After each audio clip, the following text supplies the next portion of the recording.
প্রত্যেক সপ্তাহে একবার থেকে দুইবার পিকনিক খাওয়া হইতো, আর এখন বছরে একবার দেখা হয় না।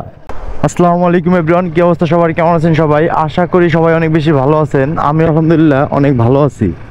তো বের হয়েছি একটু সন্তোষ যাব, আর সন্তোষ যাওয়ার রিজন হচ্ছে কিছু টাকা লাগবে আমার কাছে। বাড়িতে আসছি তো আমার কাছে কোনো টাকা নাই। তো দেখি এখন মনিবেরে ফোন দিলাম, তো বললো বাজারে চুল কাটতেছে, তো ওই বাজার থেকে নিব, নেওয়ার পর তারপর রওনা দিব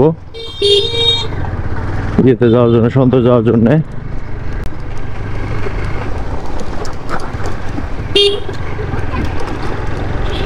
সব চিঠি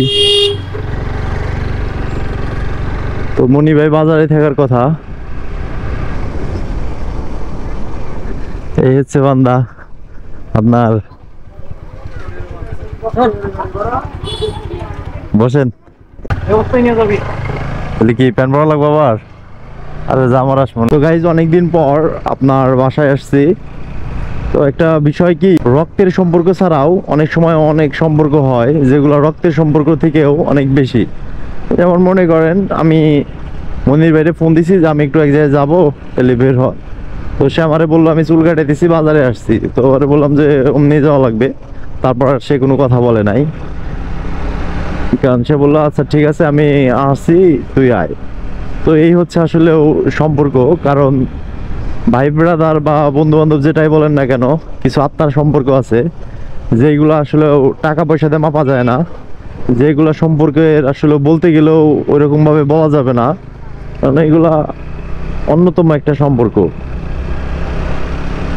আর একটা সময় ছিল, যেই সময়টা আমাদের গ্রুপে আপনার 10 জন লোক, মানে 10 জন আমরা একটা ফ্রেন্ড সার্কেল বা ভাই ব্রাদার ছিলাম।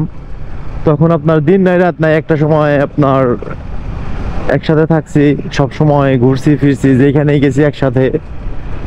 তো আসলে আজকে কর্মব্যস্ততার কারণে এক একজন এক এক জায়গায়, কেউ দেশে আছে, কেউ বিদেশে আছে, কেউ অন্য জেলায় জব করতেছে। বাস্তবতা বড়ই অদ্ভুত। একটা সময় ছিল যখন মনে হইতো আপনার যে কবে বড় হব, আর এখন বড় হওয়ার পর মনে হয় শৈশবে ফিরে যাওয়া যেত, কতই না ভালো হতো। কারণ ওই আসলে যাই দিন ভালো আসে দিন খারাপ, এরকম একটা কথা আছে না? তো পিছনের দিনগুলো অনেক সুন্দর ছিল। সময় ছিল এই রাস্তা দিয়ে সবাই মিলে কি পরিমাণ ঘোরা ঘুরছি। আর এখন এত বড় হয়ে গেছি সবাই, যে কর্মব্যস্ততার কারণে এক একজন এক এক জায়গায় থাকি।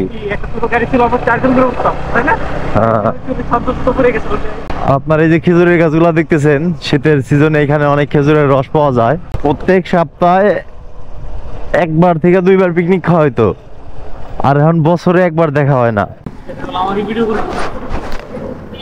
এই যে অসহায় বলাটা আমার সাথে চলে আসছে।